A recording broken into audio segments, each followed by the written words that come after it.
The document camera is the new and improved overhead projector. On the Wacom tab, let's search for camera. After clicking the camera options, the document camera should automatically be open.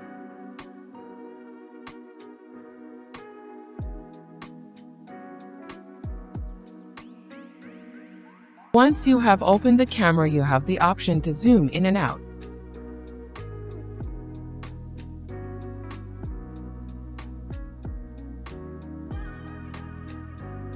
To share the document camera on the screen, click the Share Screen on the touch panel and then click Preview. Place your item in the camera's view.